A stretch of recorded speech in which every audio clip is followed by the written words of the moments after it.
Buenas tardes, chicos. Para esta ocasión vamos a tener al doctor Juan Pedro Rojas Poma, encargado del tema de edema. Vamos a pasar a hablar acerca de cuál es la experiencia del doctor Juan Pedro Rojas Poma. El doctor Juan Pedro Rojas Poma es médico internista graduado de nuestra casa de estudios, la Universidad Nacional Mayor de San Marcos. Además, también se desempeña como médico internista en el servicio de hospitalización del Hospital Nacional de Arzobispo Loaiza y actualmente es docente contratado a plazo determinado en la Universidad Nacional Mayor de San Marcos, dictando en las asignaturas de Introducción a la Clínica y Medicina Interna.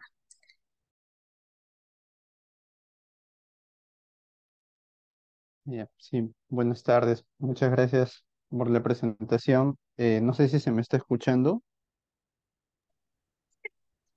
Bastante bien. Buenas noches. Sí, ¿se escucha? ¿Se escucha bien? Se escucha, doctor. Buenas noches. Buenas noches, ¿qué tal? ¿Se puede visualizar la pantalla? Sí, Sí, doctor, doctor. ya se está visualizando también. Ya, genial. Bien, vamos a empezar. Básicamente el tema que me corresponde hablar el día de hoy es específicamente sobre fisiopatología del edema. Bueno, vamos a primeramente tocar algunos puntos introductorios, ¿no? Sobre el tema y después eh, algunos conceptos también básicos de la parte fisiológica y posteriormente el mecanismo, cómo se puede formar el edema periférico y posteriormente hablar de algunas causas principales ya conocidas, ¿no? De edema generalizado, ¿no? Que es la gran mayoría, digamos, de problemas médicos que nos encontramos, por ejemplo, en el ambiente hospitalario, ¿no? Y que creo que es de suma importancia conocer, ¿no? Entonces, eh, por una parte, ¿no? Tomar en cuenta la definición de lo que es edema, ¿no? Básicamente es una manifestación clínica que implica lo que es la acumulación de líquido dentro de espacios intersticiales, ¿no? Pero en realidad esto va más allá de solo la acumulación de líquido a nivel de un espacio intersticial, ¿no? Vamos a ver que la definición de edema no solo se aboca a un acúmulo a ese nivel, ¿no? Sino que también puede haber un edema de tipo intracelular, ¿no? Entonces, tomar en cuenta ello, ¿no? Y de igual manera, habrá enfermedades que pueden ocasionar el acúmulo de líquido no solo en el espacio intersticial como tal o en el intersticio, ¿no? Sino que también pueden involucrar el aumento del líquido a nivel del intravascular sumado a ello, ¿no? Y obviamente dar una serie de cambios que ya lo vamos a ver poco a poco, ¿no? Ahora, ¿cómo es que se forma, ¿no? Básicamente hay un desequilibrio o un desbalance, ¿no? Entre lo que es la salida de líquidos a nivel de capilares y el retorno de líquido que puede haber al espacio vascular, ¿no? Ya sea por una reabsorción del mismo capilar o ya sea por una alteración a nivel o mejor dicho, por un drenaje linfático, ¿no? Entonces va a haber maneras por las cuales fisiológicamente se va a dar el retorno del líquido al intravascular desde la parte intersticial, ¿no? El edema puede subdividirse también, ¿no? El edema no solo va a ser generalizado, como lo comentábamos hace un momento, sino que también puede haber un edema que está localizado a nivel de algunos segmentos corporales. Esto antiguamente se conocía como un edema llamado también dependiente, que puede ser de algunas regiones, de algunos sectores del cuerpo, pero también puede estar confinado a una única extremidad, ¿no? Por eso que también podemos tener edemas de tipo simétricos y asimétricos, ¿no? Y también, por supuesto, que puede haber edema localizado a un determinado órgano, ¿no? Por lo cual podemos tener edema cerebral, edema pulmonar, ¿no? Entonces, el edema implica todo ello, ¿no? Eh, no es clínicamente, digamos, detectable, hablando específicamente del edema generalizado, el edema periférico que podemos tener por debajo de la piel a nivel del tejido celular subcutáneo, sino hasta que haya, digamos, una variación en el peso de al menos un 10%, ¿no? Pues clínicamente no es, digamos, evidenciable si es que está por debajo de este cambio, ¿no? ¿No? Y por otra parte, vamos a ver que muchas situaciones, en específico de edema generalizado, obedecen a una alteración del volumen arterial efectivo, ¿no? Que va a estar, en la gran mayoría de las veces, disminuido, ¿no? Y va a condicionar una serie de cambios fisiológicos, ¿no? Mecanismos de respuesta, que lo que van a inicialmente buscar es compensar ese estado de volumen arterial efectivo bajo, ¿no?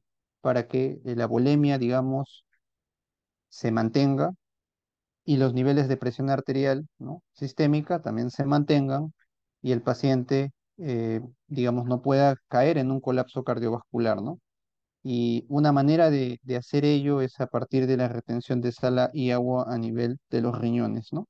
Entonces, la formación, digamos, del edema va a implicar una alteración en cada uno de estos pasos que estamos mencionando, ¿no? No solo en específico, digamos, sobre el endotelio o sobre los vasos sanguíneos, sino que también tiene que ver con alteraciones a nivel de los mecanismos de respuesta que se van a dar, ¿no? En estas situaciones donde una vez superados se puede empezar a observar lo que es la retención de líquido, finalmente a nivel del intersticio y por supuesto también en parte a nivel intravascular, ¿no? Como lo mencionaba hace un momento.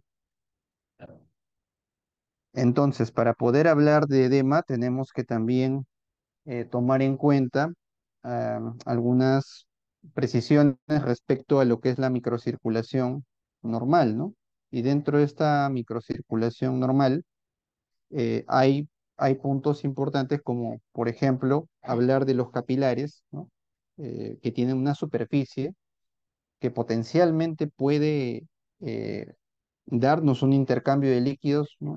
Sobre un área de más o menos 1000 metros cuadrados, ¿no? Entonces, uno pensaría que con tal cantidad, ¿no? La cantidad de intercambio que pueda haber entre estas áreas celulares y extracelulares va a ser eh, incalculable, ¿no? Sin embargo, vamos a ver de que también va a depender mucho de la vasoconstricción, digamos, que pueda haber en algunas regiones, sobre todo precapilares, ¿no? Pues en estas zonas hay una serie de esfínteres precapilares que van a restringir el flujo para que este intercambio no sea, digamos, de tal magnitud, ¿no? Sino solo un 25, un 30% del total, del lecho capilar total sistémico, ¿no? Entonces hay una serie de propiedades, ¿no? Que van a involucrar con que tienen que ver con este intercambio de líquidos. Y por otra parte, este intercambio o este traspase, ¿no? De líquidos que se van a ocasionar, ¿no? Van a darse a partir de una serie de propiedades fisiológicas como la difusión, ¿no? Que aproximadamente se encarga, ¿no? Este mecanismo de, de transportar esta cantidad de líquido, aproximadamente 60 litros de líquido isoluto disuelto en ellos cada minuto, ¿no? Es una cantidad inmensa, ¿no? Y por otra parte, tenemos propiedades como la convección, o también denominado flujo hidrodinámico, ¿no? De agua y solutos, ¿no? Que van a ocasionar también no solo el movimiento del agua de manera libre, tal cual lo hace la difusión, sino que en este caso lo va a hacer a través de poros que puedan encontrarse a nivel de estos epitelios endoteliales, ¿no? Bajo la influencia de unas fuerzas hidrostáticas y osmóticas, que ya lo vamos a comentar, ¿no? Fuerzas que fisiológicamente están presentes en todo organismo, ¿no? La diferencia, por una parte, que hay entre este intercambio de líquido que vamos a ver a partir de este flujo hidrodinámico, finalmente va a retornar, ¿no? Una vez que sale hacia fuera del espacio, digamos, intravascular hacia el intersticio, va a retornar al área o al compartimento vascular por medio del drenaje linfático, ¿no? Entonces, si hay una alteración a nivel del drenaje linfático, también vamos a tener mayor acúmulo de líquido a nivel de este intersticio y por ende poco retorno al intravascular, ¿no? Y una tercera, digamos, un tercer mecanismo digamos, físico que se puede evidenciar en estos casos, además de la difusión y la convección, es la pinocitosis, ¿no? Que involucra principalmente la conformación del ingreso de líquido, digamos, a partir de la formación de vesículas de estas membranas epiteliales, la formación de vesículas por medio de, o uso, digamos, de la parte membrana, de las membranas epiteliales, ¿no? Con lo cual también va a haber ingreso por ahí de solutos, ¿no? En el interior de estas vesículas, ¿no? A través de este proceso, ¿no? Que es, digamos, en una muy pequeña fracción, ¿no? Digamos, de líquido que finalmente va a tener este mecanismo de trasladarse, ¿no? En estos compartimentos, ¿no? Entonces tenemos tres, ¿no? Tres maneras donde predominantemente está la difusión, pero tomemos en cuenta la convección como un punto importante, pues vamos a ver que gran parte de la fisiología está involucrada con estas fuerzas hidrostáticas y también osmóticas, ¿no? Entonces, acá, por ejemplo, tenemos dentro de los puntos de estas fuerzas, digamos, mecánicas que están involucradas con este mecanismo de convección que hablábamos, las fuerzas de Starling, ¿no? Y las fuerzas de Starling, que ya antiguamente se conocen, ¿no? Involucran una serie de presiones, ¿no? A nivel de una serie de compartimentos, ¿no? Por ejemplo, acá en esta gráfica podemos tener, ¿no? Vasos arteriales, vasos venosos y lechos capilares en medio, ¿no? Donde se juntan, digamos, ¿no? La parte arteriolar con la parte venular, ¿no? Y dentro del intravascular, ¿no? Definitivamente vamos a tener presiones que van a ocasionar que el líquido salga o filtre hacia la parte intersticial, ¿no? Como por ejemplo la presión hidrostática capilar, ¿no? Que viene a ser esta, ¿no? Con estas iniciales, ¿no? Y por otra parte tenemos una presión también que se contrapone a esta, que está a nivel del intersticio, ¿no? Que es la presión hidrostática intersticial, ¿no? De igual forma, tenemos otro tipo de presión que está regulada por la cantidad de proteínas, en específico albúmina, a nivel del intravascular, en el plasma, ¿no? Que es la presión oncótica, ¿no? Del plasma o capilar, ¿no? Que en este caso está denominada con estas siglas. Y si es que esta, digamos, está incrementada, va a tender a jalar líquido, ¿no? Y si es que está disminuida, ¿no? Por lo contrario, va a tender a filtrar líquido hacia el intersticio, ¿no? Cosa que ocurre lo contrario con la presión oncótica, ¿no? O presión también llamada coloidosmótica, ¿no? Intersticial, ¿no? Que está en el intersticio. Pues si esta se eleva, definitivamente va a jalar más líquido hacia el intersticio, pero si esta tiende a ser baja, va a tender más bien a permitir la reabsorción de líquido hacia el intravascular, ¿no? Hacia el capilar, ¿no? Entonces, de este juego de presiones que podemos ver acá, ¿no? Acá podemos ver incluso los signos que le ponen, ¿no? ¿Qué presiones favorecen la filtración y qué presiones favorecen la reabsorción? Acá, por ejemplo, podemos ver, ¿no? Una presión que favorece la filtración es una presión hidrostática capilar, ¿no? O intravascular bien positiva, ¿no?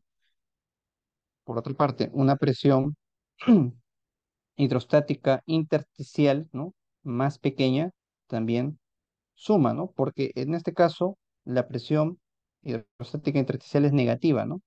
Si digamos está en -2, yo más bien le voy a restar, ¿no?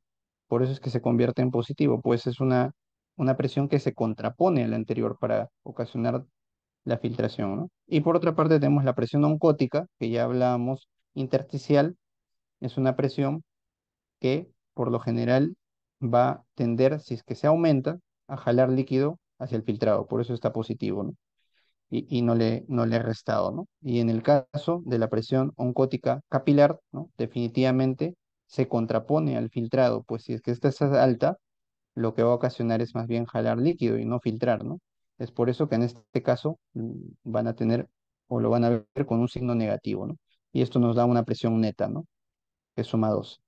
Pues pasa lo contrario en el caso de presiones, ¿no? Que favorecen lo que es la reabsorción. Por eso es que acá podemos ver que en el caso de la presión hidrostática, no, va a ser más bien negativa, pues se contrapone la presión hidrostática intracapilar a lo que es la reabsorción, ¿no?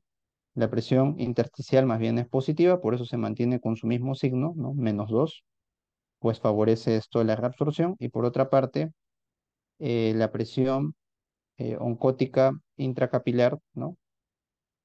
Perdón, intersticial, ¿no? Se va a restar, ¿no? Se va a restar porque se contrapone a lo que es la reabsorción del líquido. Y por supuesto, la presión oncótica intracapilar sí se mantiene, ¿no? En un valor positivo, pues esto es lo que promueve la reabsorción del líquido hacia el intravascular, ¿no? Y nos da una presión neta, ¿no? Que favorece la reabsorción, ¿no?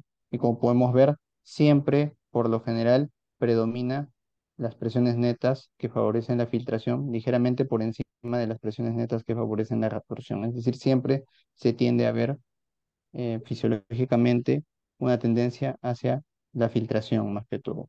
Ahora, ¿en qué momento se pueden regular, digamos, estas presiones o se pueden equiparar? Eh, Básicamente, o mejor dicho, el filtrado, ¿no? El filtrado que se pueda producir en este caso, ¿no?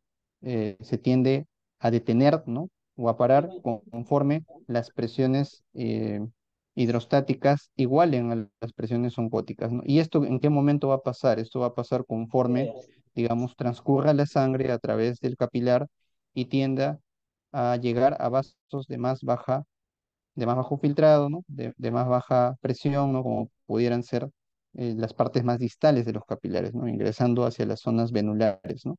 Entonces, eso es normal, ¿no? Conforme se vaya llegando a territorios más distales, tiende a ocurrir esto. Así como también existe regiones, digamos, del cuerpo que tienen o tienden a mantener un filtrado a lo largo de todo su recorrido, ¿no? Y vamos a ver de que no tiende a haber este descenso, digamos, del filtrado, ¿no? Pero en gran parte de los capilares sistémicos, periféricos, vamos a ver que sí ocurre esta situación. Ya vamos a ver algunas excepciones incluso, ¿no? Y es así que se ha ideado una fórmula que equipara, o mejor dicho, que involucra cada una de estas presiones, ¿no? Esto es básicamente un flujo neto de agua que es igual a una constante multiplicada por la diferencia de presiones hidrostáticas, ¿no? Menos la diferencia de presiones oncóticas o coloidosmóticas, ¿no?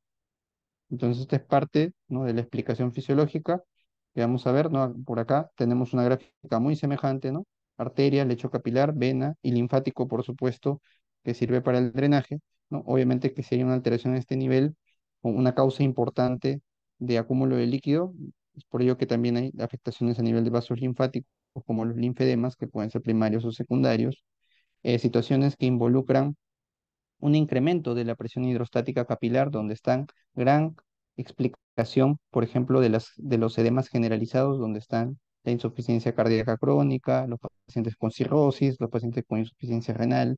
Por ahí tenemos obstrucciones venosas, ¿no? Lo que puede ser constricción de algunos vasos, ¿no? Capilares y algunos estados fisiológicos como la gestación también están involucrados, ¿no? En la conformación de edema por este mecanismo, ¿no? Por otra parte, habrá situaciones de edema que involucran una alteración de la permeabilidad capilar, ¿no? Ya vamos a hablar algunas propiedades físicas que tienen los mismos capilares y que pueden ocasionar alteraciones que van a llevar edema, ¿no? Y por otra parte, lo que hablábamos, alteraciones en el juego de presión oncótica, si la presión oncótica está baja a nivel del plasma, ¿no? O intracapilar, como hablábamos en su momento, va a ocasionar definitivamente que haya una salida de líquido hacia el intersticio. Caso, por ejemplo, de los pacientes con síndrome nefrótico, los pacientes con falla hepática, pacientes con malnutrición o pacientes que tengan pérdida de proteínas por otras vías, ¿no? Como la gastrointestinal y haya fenómenos malabsortivos, ¿no?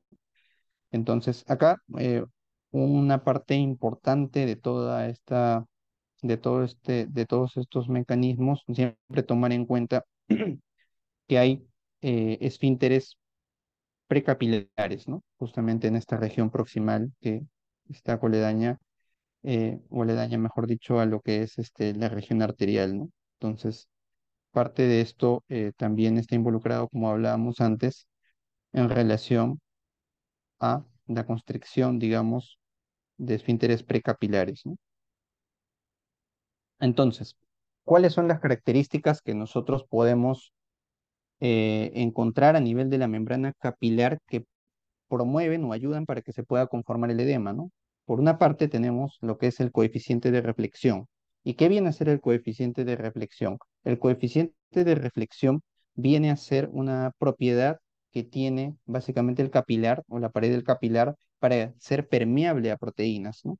Entonces, habrá capilares que son más permeables a proteínas y habrá otros capilares que son, digamos, o otros vasos sanguíneos que son menos propensos a ser permeables a proteínas, prácticamente nulos, ¿no?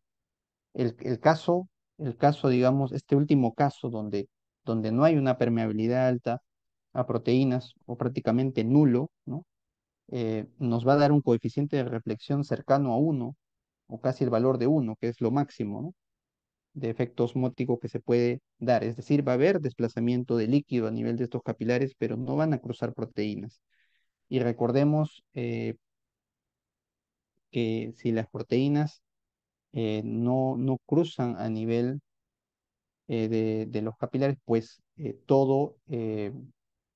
la presión oncótica se puede mantener, ¿no? Y por ende no condicionar la conformación, digamos, de salida de líquido al intersticio como tal, ¿no? Al menos por esa causa, no, ¿no? Entonces, pero si hay algo patológico que dañe, obviamente, y haya ocasione la salida de proteínas, pues sí lo va a ocasionar, ¿no? Y conformar la aparición de edemas, ¿no? Entonces, tenemos el ejemplo de esta situación a los capilares glomerulares, ¿no? En una situación normal, ¿no? Ahorita estamos hablando de la situación fisiológica, ¿no? Y la contraparte vendría a ser principalmente cuando este coeficiente de reflexión adopta un valor extremo, ¿no? Un valor de cero, ¿no?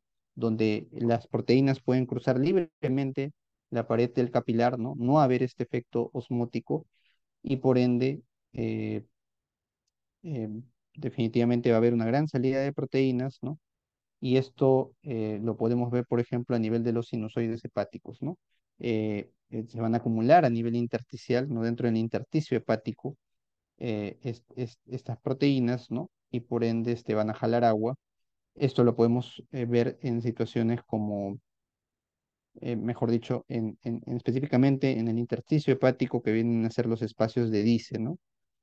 Entonces, es parte, ¿no? De lo fisiológico en estos casos, estos vasos tienen esa conformación, ¿no? Y pues cuando hay alguna patología, ¿qué es lo que tiende a ocurrir, ¿no? Puede ser más propenso a que haya, digamos, acúmulo de líquido en un tercer espacio, ¿no? Los pacientes pueden hacer más fácilmente edema perihepático, puede haber definitivamente salida de líquido hacia la cavidad peritoneal, ¿no? Y dar ascitis, ¿no?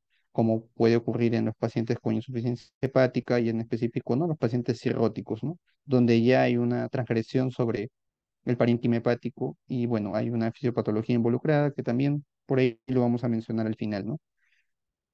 Entonces puede cambiar, eh, como mencionaba, algunas propiedades que tienen estos capilares a lo largo del recorrido del mismo capilar, ¿no? Eso también hay que tomar en cuenta. No solo es que a lo largo de todo su recorrido se mantiene igual, ¿no?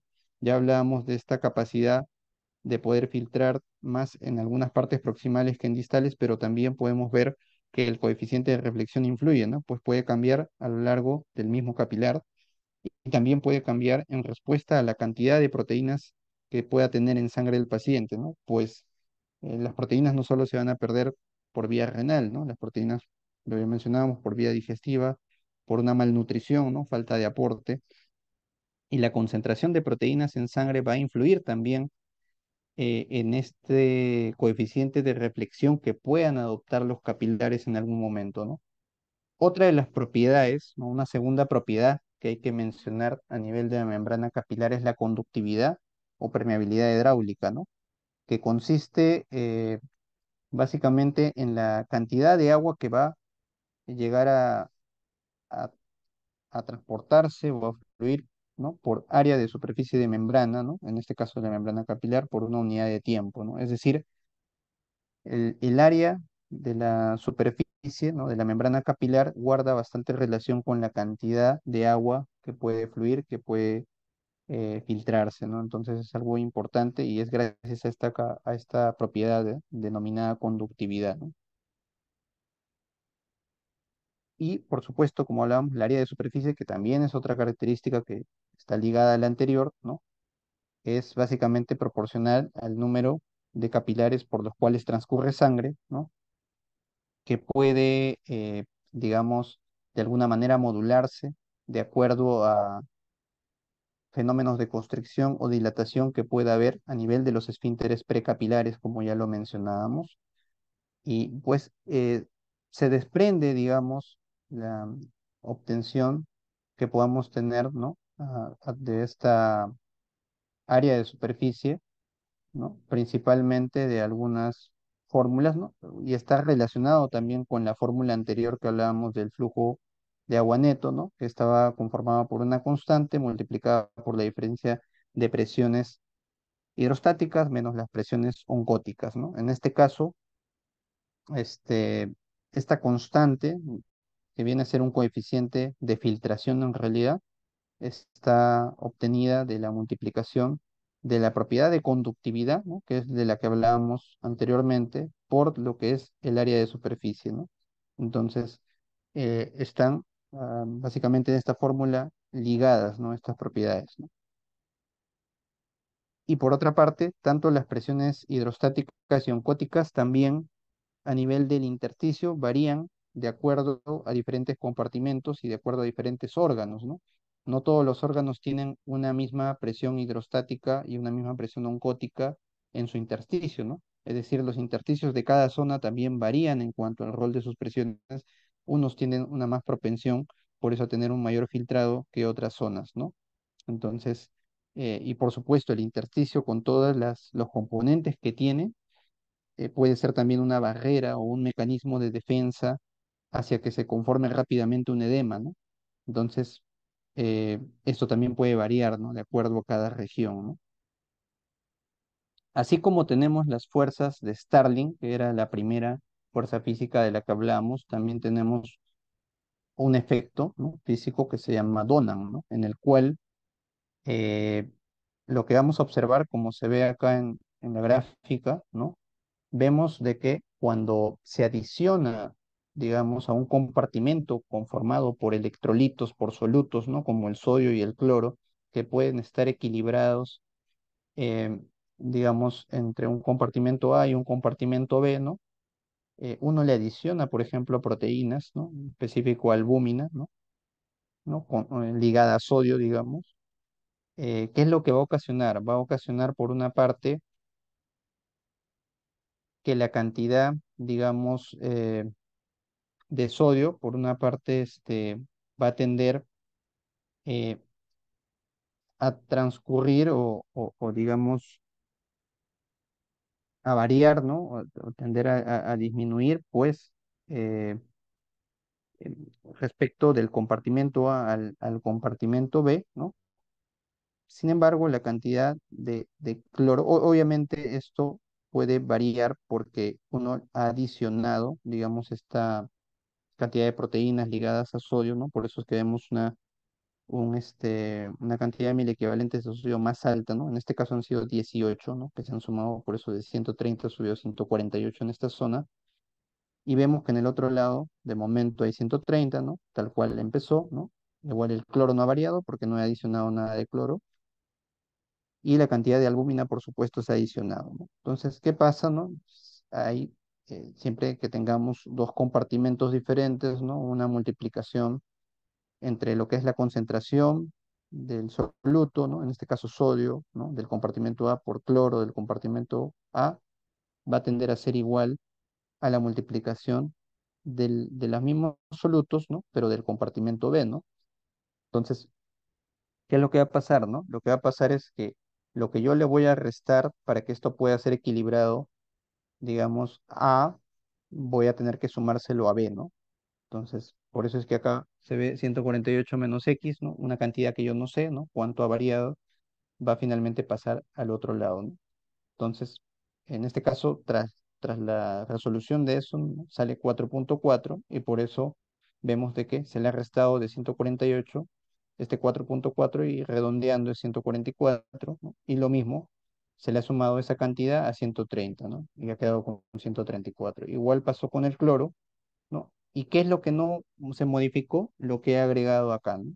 Es decir, la albúmina, ¿no? La proteína, pues, como mencionábamos, esta no tiene la capacidad en todo capilar sistémico de transferirse, ¿no? Básicamente se queda en el compartimento donde ha sido adicionado, ¿no? Y vamos a ver de que están casi equilibradas, ¿no? Las cantidades, digamos, de solutos iniciales, ¿no? Sodio, cloro, sumando, ¿no? Nos suma 270 y en este caso 268. Siempre con tendencia a tener una cantidad mayor en el compartimento donde se ha adicionado las proteínas, ¿no? Entonces, en otras palabras, ¿qué es lo que ocurre? Que se da por este efecto Donan siempre una distribución asimétrica, ¿no? De los electrolitos eh, por presencia de proteínas que tienen una carga, ¿no? Porque las proteínas van a tener una carga negativa, ¿no? Entonces van a tender a ocasionar esta distribución asimétrica de los solutos entre dos compartimentos, ¿no? En este caso de los electrolitos, en específico sodio, cloro, ¿no?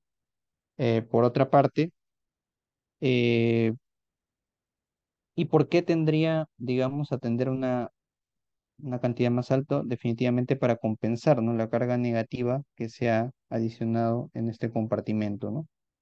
La concentración también total, ¿no? De electrolitos es más alta, justamente como mencionábamos, en el compartimento con proteínas adicionadas, y la presión osmótica principalmente se explica también en base a la concentración que tenemos asimétrica de electrolitos, pero principalmente la presión osmótica, como ya lo comentábamos antes, también guarda bastante relación con los niveles de albúmina sérica que pueda tener la persona, ¿no? Entonces, cuando mencionamos anteriormente, ¿no? Acerca del coeficiente de reflexión, justamente cuando las proteínas no cruzaban hay un máximo efecto osmótico y cuando estas cruzaban una nulidad, digamos, del efecto osmótico, ¿no? Y es lo mismo, ¿no? Gran parte de esta presión osmótica que se pueda dar a nivel de un capilar está explicada básicamente por la cantidad de albúmina que pueda tener en sangre, ¿no? Y por otra parte, por esta distribución asimétrica o concentración asimétrica de los electrolitos en un menor grado, ¿no? Entonces, tenemos todos estos principios físicos, ¿no?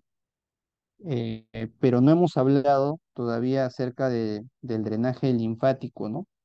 Entonces, para hablar también de eso, hay que mencionar que tenemos capilares sistémicos, pero también tenemos, por supuesto, capilares glomerulares, ¿no? Que es una excepción bastante importante hacerla, pues tienen capacidades diferentes, características diferentes, y la conformación del edema también puede ser diferente entre una región y otra, entre el riñón y entre los capilares, digamos, periféricos de una extremidad inferior, por poner un ejemplo, ¿no? Por ejemplo, la tasa de filtrado, ¿no? Del capilar corporal total, ¿no? Hablando de estos capilares sistémicos, periféricos, no glomerulares, ¿no? Tiene una tasa aproximada de 10 a 15 mililitros por minuto o 15 a 20 litros por día, ¿no? Que viene a ser menos del 5% del volumen sanguíneo total, ¿no? Y por otra parte, eh, otra característica importante en estos capilares sistémicos es que cerca del 90% eh, de este filtrado va a ser reabsorbido en las partes distales de los capilares, ¿no? O también puede ser reabsorbido, por supuesto, si es que transcurre la sangre a nivel de otros capilares de baja presión, ¿no? En los mismos capilares, pero en sus regiones más distales, o a nivel de otros capilares, pero de baja presión, ¿no? El 10% restante, ¿no? Eh, bueno, que no será absorbido por el mismo capilar, que va a retornar, digamos, del espacio intersticial al vascular por vía linfática, ¿no? Es ahí donde juega un rol importante el drenaje linfático, ¿no? Y por otra parte, la caída de presión, digamos, del filtrado también es debido más a una disminución de la presión hidrostática, ¿no? Que a un aumento de la presión oncótica, ¿no? ¿Esto qué quiere decir, no? Básicamente, eh, en el capilar sistémico, a diferencia del capilar, digamos, glomerular, ¿no? No guarda relación con este flujo osmótico eh, que puede condicionar, ¿no? El nivel de albúmina, el nivel de proteínas, que puede condicionar nuevamente la reabsorción de líquido al intravascular, ¿no? Sino que aquí, por el solo hecho de que eh, varían las presiones de filtrado, ¿no? A nivel más distal, ¿no? Como mencionábamos, en muchos casos, ¿no? Cae la misma presión hidrostática, que por cierto no es tampoco que sea una gran presión hidrostática, como en el otro caso lo vamos a ver, pero esta cae, ¿no? Cae y esa caída es lo que, digamos, detiene de alguna manera ese filtrado, ¿no? Cosa que ocurre lo contrario en el capilar glomerular, como vamos a ver, ¿no? A diferencia de lo anterior, la tasa de filtrado es mucho más alta, ¿no? 140, 190 litros por día y representa un 20% del flujo sanguíneo plasmático, ¿no? Del flujo sanguíneo capilar glomerular, solo de lo que llega ahí, solo un 20%, ¿no? Representa lo que finalmente se filtra y esto otra característica importante es que, a diferencia de otros capilares que están conformadas por vénulas y arteriolas, en este caso está conformado por arteriolas más que todo, ¿no? Una arteriola aferente y una arteriola deferente, ¿no? Y en medio hay una región capilar que va a condicionar, por supuesto, una tasa más alta de flujo sanguíneo, ¿no? Por ende, la, la caída que va a tener finalmente, dado que está entre dos arteriolas, la presión hidrostática de este capilar va a ser más baja, va a tener una caída pequeña nada más, ¿no? A diferencia de lo que hablábamos antes, que hay una caída grande y eso es lo que hace que se detenga el filtrado que se está dando en nuestros capilares. En este caso, más bien, la caída, digamos, del filtrado está explicada más porque la presión oncótica que van a tener en estas regiones va a tender a ser más alta, ¿no?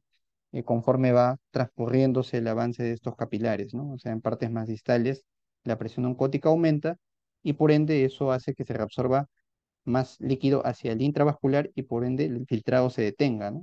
Entonces, fisiológicamente, esto ocurre a nivel de capilar glomerular, ¿no? Y como ya lo mencionamos antes, tiene un coeficiente de reflexión de 1, ¿no? Que es máximo, que es lo que permite básicamente que haya un ultrafiltrado que va a pasar a nivel de la cápsula de Bowman, pero que está libre de proteínas, es decir, no pasan las proteínas, ¿no? A nivel de cápsula de Bowman. La permeabilidad hidráulica, ¿no? La otra característica también es muy alta, ¿no? Bastante cantidad de flujo de líquido que ya lo hemos visto en esta tasa de filtrado anteriormente, ¿no? Acá podemos ver lo mismo que hemos visto en el caso anterior, pero vemos que las diferencias de presiones también varían, ¿no? Podemos ver que las presiones que favorecen filtrado, ¿no? Tanto en un área más bien aferente y un área eferente, ¿no? A nivel del capilar, ¿no? En partes proximales y distales vemos presiones hidrostáticas capilares altas, ¿no? Presiones, digamos, intersticiales, hidrostáticas intersticiales negativas que se contraponen, que son pequeñas, presiones oncóticas que también se contraponen dentro del capilar negativas, pero presiones oncóticas que tienden a ser más negativas en el contexto de, es decir, más altas, ¿no? En el contexto de las partes más distales, ¿no? O sea, región eferente, ¿no? Y presiones hidrostáticas, perdón, oncóticas intersticiales nulas, ¿no?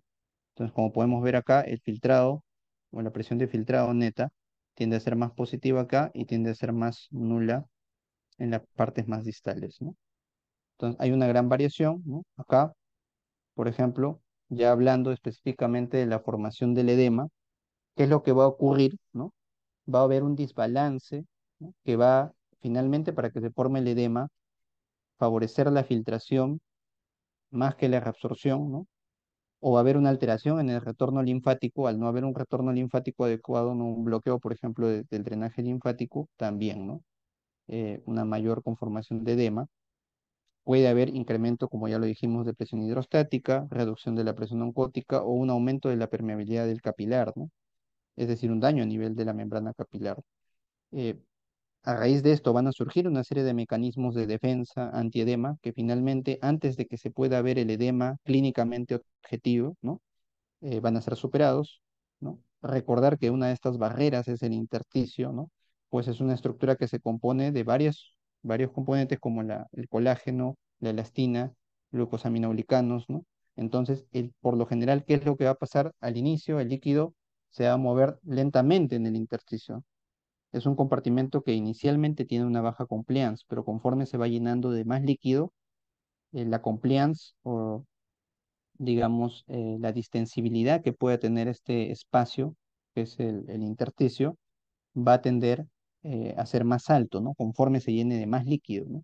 Es por eso que se asemeja bastante a un efecto de inflar un globo. ¿Por qué? Porque conforme uno infle un globo que diga en su inicio, ¿no? Requiere de presiones, digamos, más altas, pero conforme el globo está más distendido, más inflado, requiere un menor esfuerzo, ¿no? Ya es más fácil seguir inflando. Entonces, este mecanismo o este efecto de inflar el globo se parece bastante a la compliance o a la distensibilidad que pueda tener el intersticio, ¿no? En el organismo, y por ello es que cuando mayor cantidad de líquido lo vamos a ver, va a tender a ser más fácil que se llene, ¿no? Y en un inicio más renuente y servir como un mecanismo antiedema de defensa, ¿no? La acumulación, entonces, de líquido produce definitivamente un aumento de la presión hidrostática intersticial, ¿no? Intersticial dentro del intersticio, y el aumento de la presión hidrostática intersticial puede condicionar, por ende, también, ¿no? Un mayor drenaje linfático, ¿no? Obviamente, esto pasa lo contrario si se bloquea ese drenaje linfático, pero a más cantidad de líquido haya, mayor drenaje linfático habrá, ¿no? Que puede incluso llegar a aumentar hasta 100 veces, ¿no? En una situación de edema, ¿no? Y por otra parte, ¿no? Vamos a ver eh, que la expansión del intersticio va a condicionar a reducir la concentración de las proteínas dentro del intersticio, ¿no? Por una parte, las proteínas se diluyen en el líquido del edema, que es un líquido inicialmente pobre en proteínas, ¿no? Y por otra parte, la alta tasa también que puede haber de flujo linfático, ¿no? Como lo hablábamos hace un ratito, ¿no? Hay mayor drenaje linfático, se va a transportar, por ende, también proteínas del intersticio al vascular, ¿no? Entonces, en otras palabras, ¿qué es lo que va a ocasionar? Una disminución de las proteínas a nivel del intersticio, ¿no? Conforme se vaya dando el edema, ¿no? Y la baja concentración de proteínas también nos va a favorecer, ¿no? Que la presión oncótica a ese nivel sea baja, y por ende que va a ocasionar de que haya mayor reabsorción capilar del edema, ¿no? Entonces todo esto está parametrado fisiológicamente hablando. Sin embargo, van a haber disrupciones que finalmente estos mecanismos no puedan, digamos, protegernos de alguna manera y sean superados para que se dé finalmente el edema, ¿no? Por ejemplo, que el filtrado sea demasiado alto también influye, ¿no? Pues supera la capacidad de drenaje linfático que hay, pues supera también eh, en gran volumen la compliance, como hablábamos del intersticio, y por ende, por más que haya una reabsorción, ¿no? Una cantidad de reabsorción hacia el intravascular, lo que más va a predominar es la presencia de líquido a nivel intersticial, ¿no? Y habrá edema, ¿no? Entonces, las causas de edema también pueden ser subdivididas desde tiempos antiguos, lo que es de acuerdo a los mecanismos fisiopatológicos, ¿no? Por una parte hablábamos del incremento de la presión capilar hidrostática, ¿no? Que pudiera verse, por ejemplo, en el contexto de una retención primaria, digamos, de sal y agua a nivel renal, ¿no? Presiones capilares también venosas que aumenten, en el contexto, por ejemplo, del paciente con insuficiencia cardíaca, pacientes que puedan tener algún bloqueo o obstrucción a nivel venoso, ¿no? Como el caso de las trombosis, ¿no? Por otra parte, pudiera haber eh, algún efecto de bomba venosa, ¿no? Estos esfínteres venosos que pueden haber, que promueven el retorno venoso, ser inefectivos y condicionar también edema, ¿no? Caso de la insuficiencia venosa, ¿no? Una falla de válvula venosa, inmovilizaciones, parálisis, ¿no? También puede conllevar a la conformación de edema, ¿no? Y por otra parte, la resistencia a nivel arteriolar que se encuentre reducida, ¿no? En el contexto de altas temperaturas, disfunción del sistema nervioso simpático, ¿no? O vasodilatadores, ¿no? Específicamente bloqueadores de canales de calcio, como el anlodipino, por ejemplo, que puede condicionar la aparición también de edema, ¿no? Entonces tenemos, por otra parte, la disminución de la presión oncótica, ¿no? Ahí un ejemplo característico es el síndrome nefrótico, ¿no? Pacientes con grandes quemaduras, enfermedad hepática severa, sobre todo en casos de insuficiencia hepática, ¿no? Malnutrición severa, Y por otra parte tenemos la permeabilidad también capilar que puede transgredirse y al dar un daño permitir un mayor filtrado, ¿no? En situaciones de reacciones alérgicas, anafilaxias, angioedema, ¿no? Infecciones bacterianas, ¿no? eh, isquemias, ¿no? Quemaduras por otra parte, y el bloqueo linfático, por supuesto, si se afecta el drenaje linfático, va a haber más edema, caso de parasitosis como las filariasis, ¿no? Anormalidades congénitas desde el nacimiento del drenaje linfático, mecanismos iatrogénicos por algunas cirugías, y por otra parte, neoplasias, ¿no? Que pueden involucrar también el drenaje linfático como las carcinomatosis. Y acá mencionar en específico eh, algunas situaciones que, bueno, fácilmente pueden superar estos mecanismos de defensa, ¿no? Por ejemplo, las grandes quemaduras o quemaduras extensas pueden transgredir la permeabilidad capilar y no dar tiempo de que el solo edema en cantidad pueda llevar a un colapso cardiovascular, ¿no? Y condicionar un estado de hipotensión en el paciente, ¿no? De igual manera, las reacciones alérgicas pueden ser bruscamente y agudamente eh, producirse, ¿no? Y condicionar un mayor acúmulo de líquido en el intersticio y esto tener repercusión sobre el estado hemodinámico del paciente, ¿no? Que lo puede llevar incluso a un shock circulatorio, ¿no? No olvidarse de eso, ¿no? De quemaduras extensas y por otra parte reacciones alérgicas, ¿no?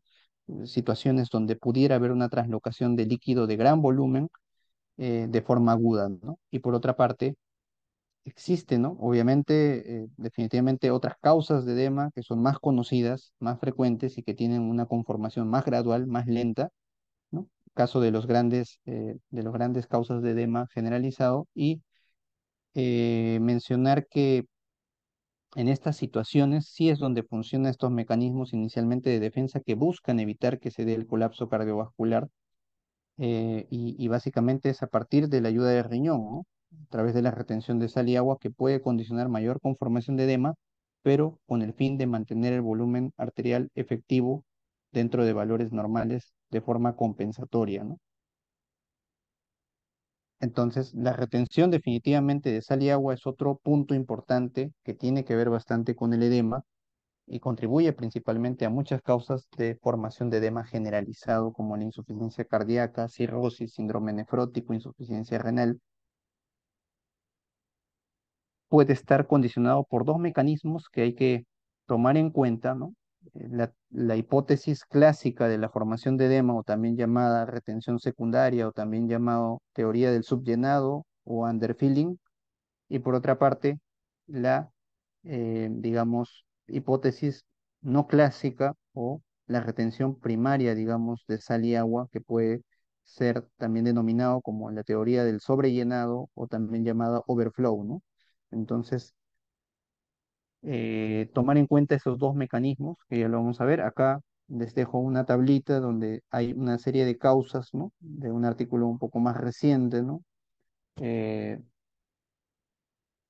Como digo, es muy similar a lo que ya antiguamente se ha descrito y pueden ver los mecanismos que explica cada uno de una de estas patologías entre edemas de tipo sistémico y edemas de tipo localizado, ¿no? Que es parte de lo que ya hemos mencionado anteriormente, ¿no? Entonces vamos a hablar finalmente, ¿no? Como puntos importantes, ¿no? Los tres principales edemas generalizados y estas dos teorías. ¿De qué trata la teoría del underfilling o del edema, underfill edema o retención secundaria de sal y agua? Básicamente, el volumen arterial efectivo está comprometido, ¿no? Y básicamente este volumen arterial efectivo no es objetivable anatómicamente hablando, sino que es una propiedad funcional, ¿no? Y vamos a ver que esto está determinado por dos grandes fuerzas. Por una parte, el llenado de los vasos arteriales, ¿no? Que está asociado o vinculado principalmente al retorno venoso que se va a dar al corazón y por otra parte, el rendimiento que tiene el ventrículo izquierdo. Es decir, que si falla alguna de estas propiedades, definitivamente el volumen arterial efectivo puede afectarse, pues no va a haber un llenado de los vasos arteriales de forma adecuada. Y por otra parte, tenemos otra fuerza que viene a ser la magnitud del flujo de salida arterial, ¿no? Que se relaciona bastante con el tamaño y la distensibilidad o compliance que puedan tener los vasos de resistencia principalmente arterial, ¿no? Entonces, definitivamente el flujo que puede haber a nivel de las arterias desde partes proximales a partes más distales guarda bastante relación, ¿no? Con el tamaño que tiene la arteria, con la distensibilidad que tiene esa arteria, y si de alguna manera esta magnitud de flujo que pueda recorrer esta arteria, mejor dicho, eh, si se afecta, ¿no? Definitivamente también el volumen arterial efectivo se puede afectar, ¿no? Entonces, tenemos como causas importantes de un volumen arterial efectivo reducido una disminución del volumen arterial total, ¿no? Por ejemplo, un shock hemorrágico, una falla cardíaca aguda, ¿no? Shock hipovolémico, ¿no? Un excesivo también flujo de salida arterial periférico podría condicionar eh, esta caída del volumen arterial efectivo, ¿no? O sea, este flujo, ¿no? De que hablábamos de la segunda propiedad, puede haber salida de sangre, digamos, de vasos arteriales hacia vasos venosos, y eso condicionar a que el volumen arterial sea menor, ¿no? Entonces, los shunts o cortocircuitos también influyen en una caída del volumen arterial efectivo, ¿no? Por otra parte, situaciones donde no hay una adecuada resistencia en los vasos sanguíneos, ¿no? También puede influir, ¿no? Es decir, una vasodilatación generalizada, que lo podemos ver en el contexto de shock distributivos, shock sépticos, también pueden condicionar una caída del volumen arterial efectivo. Y por supuesto, también puede haber situaciones donde hay un aumento desproporcionado de la compliance o distensibilidad arterial, ¿no? Y esto lo podemos ver en situaciones como en la gestación, por ejemplo, que también podría condicionar de alguna manera, afectar el volumen arterial efectivo a la baja, ¿no?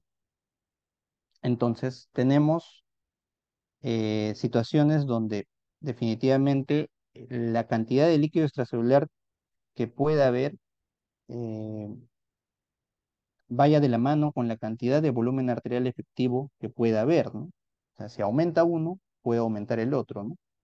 Si disminuye uno, puede disminuir el otro, pero habrá patologías donde hay una disociación, ¿no? Donde puede haber un volumen arterial efectivo bajo y un incremento del líquido extracelular, es decir, específicamente el intersticio, ¿no? Y entonces, en esas situaciones hay edema generalizado, ¿no? Caso, por ejemplo, de la insuficiencia cardíaca, de la cirrosis y del síndrome nefrótico, donde hay este desequilibrio, y acá tenemos que mencionar que hay una serie de varoreceptores, ¿no? Que pueden detectar esta presión, ya sea a nivel de senos carotídeos, aorta, ¿no? Incluso en la pared ventricular, ¿no?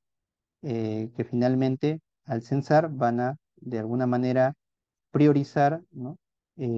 Digamos, el aporte de sangre y oxígeno hacia tejidos nobles como el cerebro, corazón, eh, en sacrificio, digamos, de otras regiones arteriolares periféricas que se van a contraer, ¿no? Va a haber vasoconstricción, ¿no?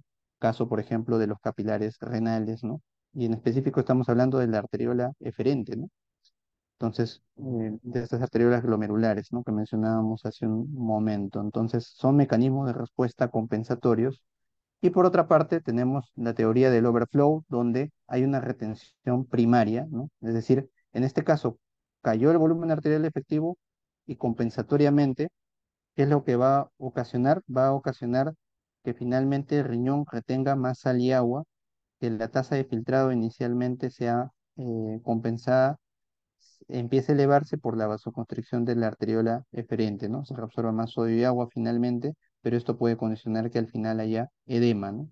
En en esa situación en la cual se intenta de alguna manera compensar el estado de volemia del paciente, pero en este caso hay un defecto propiamente en la excreción del riñón, ¿no?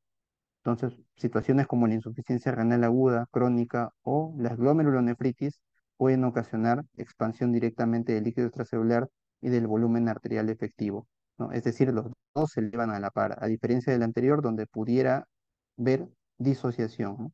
Es decir, uno baja, el otro sube. En este caso, los dos suben.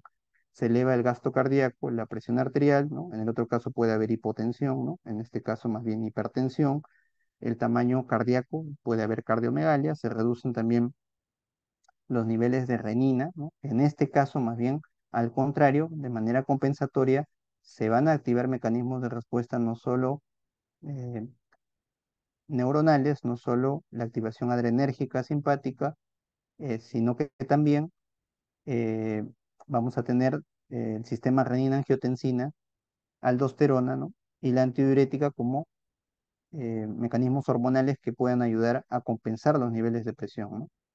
Cosa que en este caso de la teoría de overflow o también denominada sobrellenado, ¿no? No, ¿no? Van a estar los niveles más bien, contrariamente a lo anterior, reducidos, ¿no? Eh, y pueden haber mediadores locales también como las prostaglandinas, el óxido nítrico, ¿no? Y en estas situaciones también puede haber dilatación, como hablábamos, hay cardiomegalia, puede haber dilatación también atrial, lo cual puede condicionar la liberación de factores natriuréticos. Y lo que normalmente uno esperaría es de que ante la activación de factores natriuréticos se pueda condicionar la natriuresis, ¿no? Que pueda eliminar sodio y agua a través de la orina y compensar este edema.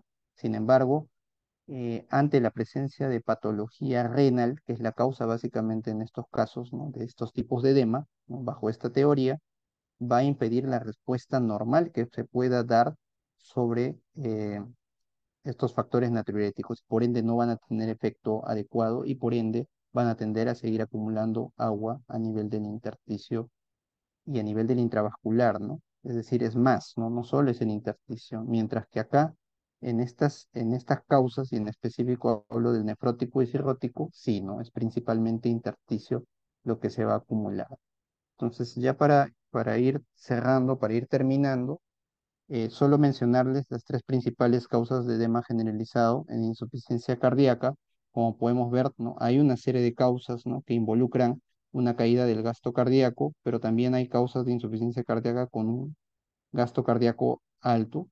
Y por otra parte, hay estados congestivos con sobrecarga de sal, ¿no? Ante aportes de sal más altos o el mismo hecho de que haya una insuficiencia renal crónica o aguda se puede vincular, ¿no? Como causa de estados congestivos, además de toda la patología cardíaca como tal, que involucra principalmente estados con gasto bajo, ¿no? Donde puede haber disfunciones de las fibras miocárdicas o obstrucciones al retorno venoso hacia el corazón, ¿no? Ya sea del lado derecho, ya sea del lado izquierdo, ¿no? Donde definitivamente la falta de aporte de sangre hacia el ventrículo izquierdo o derecho, ya sea por alguna valvulopatía, ¿no? Ya sea estenosis mitral, ya sea estenosis tricuspidia, van a condicionar definitivamente también un estado congestivo de gasto bajo, ¿no? Al igual que las afectaciones propias de la fibra miocárdica como patologías isquémicas, patologías infiltrativas, cardiomiopatías, ¿no? Por ahí tóxico-metabólicas o sobrecargas de volumen ante valvulopatías, sobre todo de tipo insuficiencias, ¿no? Podrían condicionar también estas situaciones, ¿no? O el mismo daño inflamatorio a nivel del miocardio, como las miocarditis, ¿no? Entonces, en general, todos estos estados crean estados de expansión del intravascular y del líquido extracelular, ¿no? La incapacidad básicamente que tiene el corazón para poder bombear la sangre con el fin de cubrir las demandas metabólicas que pueda tener nuestro cuerpo, eh, es lo que va a definir lo que es la insuficiencia cardíaca, ¿no? Y en estos casos recordar que puede haber no solo edema periférico, sino producto de este deterioro del rendimiento del ventrículo izquierdo, ¿no? Sino que también puede haber edema pulmonar, ¿no? Es más, el edema pulmonar puede ser en el contexto de una falla cardíaca del lado izquierdo más predominante por sobre el edema periférico, ¿no? Entonces, se va a reducir el volumen arterial efectivo definitivamente y pasa muy similar a lo anterior, ¿no? En una falla derecha, en una falla izquierda, vamos a ver que finalmente puede haber edema, ¿no? En ambos casos, no solo en la falla cardíaca derecha, ¿no? Por ejemplo, que es lo más clásicamente conocido, ¿no? Un edema periférico, me refiero, sino que en la falla cardíaca izquierda, ¿qué es lo que ocurre? Solo que el camino probablemente sea más largo, ¿no? Dado de que no es la característica clínica principal, ¿no? La característica clínica principal va a ser la disnea, ¿no? Y el edema pulmonar, por supuesto, ¿no? Antes que el edema periférico, pero el paciente que pueda tener un gasto bajo y un volumen arterial efectivo bajo va a condicionar, por ende, un menor aporte de sangre a nivel de riñón, por ende, una fracción de filtración a nivel renal por una vasoconstricción de la arteriola eferente mayor, ¿no? Mayor que va a condicionar mayor retención de sal y agua. Eh, por otra parte, esto va a llevar a un volumen, digamos, a nivel de líquido extracelular más alto que finalmente se acumula a nivel intersticial también y nos va a conllevar edema. Y por otra parte, también ante, digamos, este volumen arterial efectivo bajo se va a liberar renina, ¿no? A nivel renal, ¿no? Por ende, va a haber también producciones de proteínas como el angiotensinógeno a nivel hepático, ¿no? La activación con la enzima convertidora de angiotensina, ¿no? A nivel de angiotensina 2, ¿no? Y también conllevar retención de más sal y agua. Y esto condicionar también directamente fenómenos de vasoconstricción, ¿no? Que finalmente nos van a llevar a lo mismo, ¿no? Entonces, con formación de edema. Y por último, definitivamente no hay que dejar de mencionar la activación simpática que también nos lleva a vasoconstricción, a mayor retención de sal y agua, liberación de hormona antidiurética que también tiene un efecto vasoconstrictor hasta cierta parte. Recordemos que también por ello se le llama vasopresina a esta hormona, no solo el efecto de antidiuresis como tal, ¿no? Que también va a condicionar mayor retención de sal, mayor volumen de líquido extracelular y edema periférico. Es decir, definitivamente una insuficiencia cardíaca izquierda al igual que una insuficiencia cardíaca derecha, podrían condicionar la aparición de edema periférico y, por supuesto, edema pulmonar en una etapa más temprana, ¿no? Bueno, vamos a ir pasando esto, ¿no? Pero básicamente hay modificaciones conforme haya alteraciones en las fuerzas de Fran Starling, conforme haya un corazón insuficiente, ¿no? Condicionando la aparición ante cambios, digamos, de volúmenes de eyección más bajos, eh, la aparición, por ejemplo, ante cambios, mejor dicho, de presiones de diástole final eh, mínimos o pequeños, poder condicionar alteraciones también en cuanto al volumen de eyección que va a haber, ¿no? En el contexto de un paciente con insuficiencia cardíaca, por ende, podemos ver estados congestivos, podemos ver estados de bajo gasto, ¿no? Y por otra parte, la poscarga también se puede alterar conforme el volumen de eyección varíe en el paciente que tiene insuficiencia cardíaca, ¿no? Entonces también hay una relación que no es, digamos, la normal, ¿no? Como una situación normal donde casi no hay mucha variabilidad, digamos, en cuanto al volumen de eyección conforme la poscarga aumenta en el paciente en un estado normal, ¿no? En un estado de insuficiencia cardíaca, este volumen de eyección puede bajar marcadamente conforme la poscarga aumente, ¿no? Y es parte de ello que también los medicamentos que se utilizan en estos pacientes ayudan de alguna manera a regular estas sintomatologías, ¿no? Y a compensar este estado de insuficiencia cardíaca, ¿no? Caso, por ejemplo, del uso de beta bloqueadores por una parte, ¿no? Caso, por ejemplo, del uso de antagonistas de los receptores de angiotensina 2 o los inhibidores de la enzima convertidora de angiotensina, ¿no? En el síndrome nefrótico es muy semejante a la teoría del underfilling, ¿no? Pero también hay un grupo de pacientes que pueden hacer el overflow, ¿no? Semejantemente, ¿no? A lo que ya hemos hablado antes. Y se explica básicamente por una caída de la presión oncótica en relación a la albuminuria que tiene el paciente de la hipoalbuminemia, ¿no? Los mecanismos de respuesta son muy semejantes a lo que ya hemos hablado. Eh, en la fracción de filtración, acá hay una formulita, ¿no? La tasa de filtración glomerular entre el flujo plasmático renal, ¿no? Los mecanismos de oposición, definitivamente la presión hidrostática intersticial en aumento y un aumento del drenaje linfático y una presión oncótica intersticial disminuida, ¿no? Que van a ocasionar que finalmente retorne mayor cantidad de sangre al intravascular, ¿no?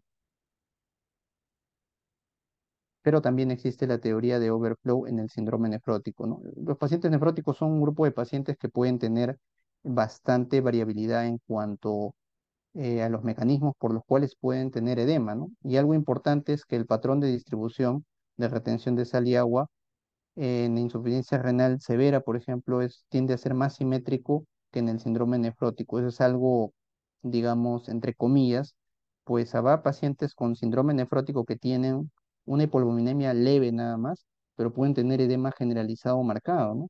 Y habrá otro grupo de pacientes que tienen proteinurias marcadas y una hipoalbuminemia severa, y sin embargo, eh, hacen edemas en todo caso no tan marcados, ¿no? Entonces, y más bien tienden a ser fenómenos de congestión, cardiomegalia, hipertensión, ¿no? Por otra parte, entonces, el paciente nefrótico es un paciente especial, ¿no? Que puede tener variabilidad, digamos, en cuanto a su, digamos, los patrones, cómo se conforman los edemas, eh, pueden variar y no necesariamente depender del nivel, digamos, de albúmina para que se explique o no se explique, ¿no? Por supuesto que el edema intersticial se asocia bastante a la hipolipinemia, pero no es, digamos, el único factor que por ahí pudiera explicar completamente el edema en todo paciente nefrótico, ¿no? Hay subgrupos, hay casos especiales, ¿no? Que por ahí pudiera haber alguna variabilidad, ¿no? Tomar en cuenta eso, sobre todo cuando se suma, ¿no? A este síndrome nefrótico ya un estado de insuficiencia renal, ¿no? Y pues en el paciente cirrótico, ¿no?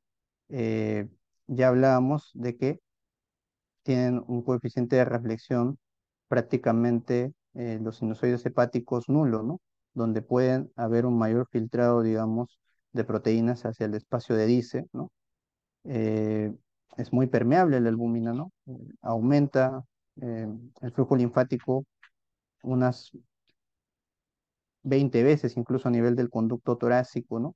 Pero pues puede haber bloqueos y condicionar, ¿no? La acumulación de líquido en tercer espacio y por ende, ¿no? Estos pacientes tenderán a ser más ascitis, ¿no? Como podemos ver. Igual manera, hay un mecanismo de respuesta muy semejante a lo anterior, donde hay retención de sal y agua finalmente y edema periférico, ¿no? Además de solo el hecho de que pueda presentar ascitis en un primer momento, producto del incremento de presiones hidrostáticas sinusoidales, de presiones hidrostáticas a nivel esplácnico, ¿no? Y el filtrado que puede haber dentro de la cavidad peritoneal, ¿no? Asimismo, también puede haber shams, ¿no? Arteriovenosos a nivel de piel y circulación pulmonar, ¿no? Y por otra parte, eh, también en el paciente cirrótico hay anormalidades que causan que los riñones retengan más sal y agua, ¿no? También hay una parte de la teoría de sobrellenado que puede justificarse en este grupo de pacientes no con cirrosis, ¿no? Donde puede haber algún factor, ¿no? Que lo que va a ocasionar es un mayor volumen hepático y sensores de presión que se van a transmitir finalmente al riñón y condicionar la mayor retención de sal y agua a este nivel, ¿no? Y no solo la hipoluminemia lo justifique, ¿no? Entonces, también por ahí tenemos algo semejante a lo del nefrótico, ¿no? Pero esto es más infrecuente, ¿no? Y bueno, esta es la última diapositiva en realidad, ¿no? Solo para mencionar un artículo de Lancet del 2022, ¿no? Que nos habla del rol de la albúmina y la matriz extracelular en la fisiopatología de la formación de edema en el contexto de pacientes con malnutrición severa, ¿no? Donde se demuestra que los niveles de albúmina baja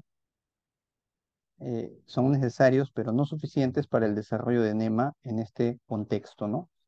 Algo muy parecido a lo que hablamos hace un momento, ¿no? En el contexto de los nefróticos hay una variabilidad, es decir, no todo depende de la hipoaluminemia y de la baja de presión oncótica, ¿no? Hay marcadores, ¿no? A nivel de matriz extracelular, ¿no? Eh, que la sola hipoaluminemia pudieran por ahí marcar o distinguir la conformación de edema, ¿no? En algunos pacientes, ¿no?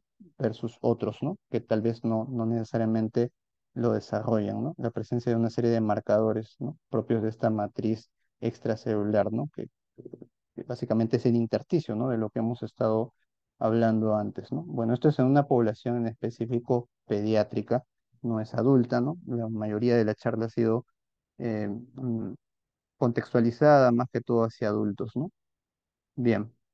Bueno, vamos a terminar aquí. No sé si es que hay alguna pregunta o tal vez alguna duda. Sí, Milagros Cruzado.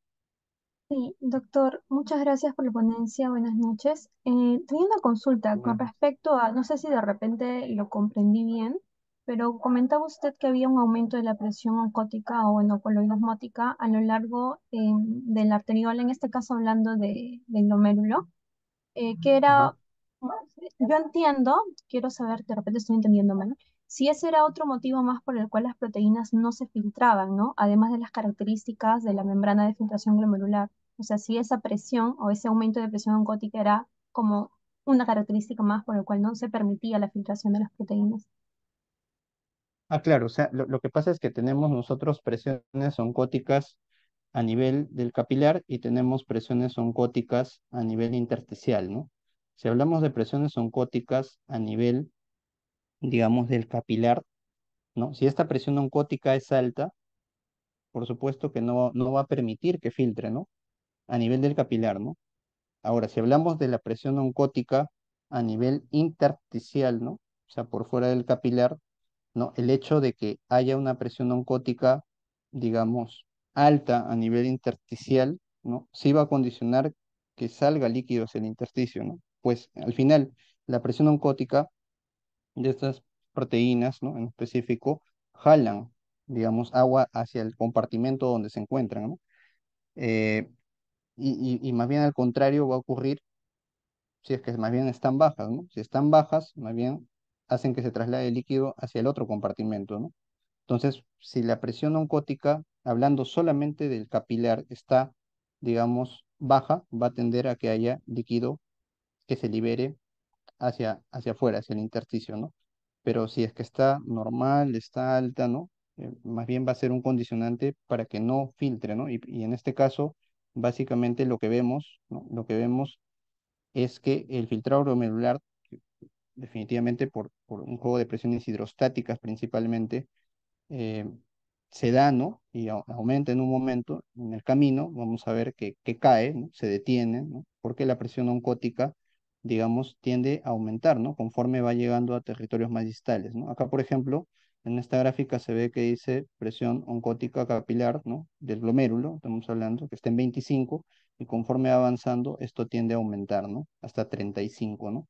Y esto condiciona que el filtrado ya no sea mayor, ¿no? Pues hay más, digamos, cantidad de proteínas que se van acumulando, que se van quedando en el camino, ¿no? Conforme va avanzando la sangre en el recorrido de estos capilares, ¿no? Y pasa lo contrario más bien con las presiones hidrostáticas, ¿no?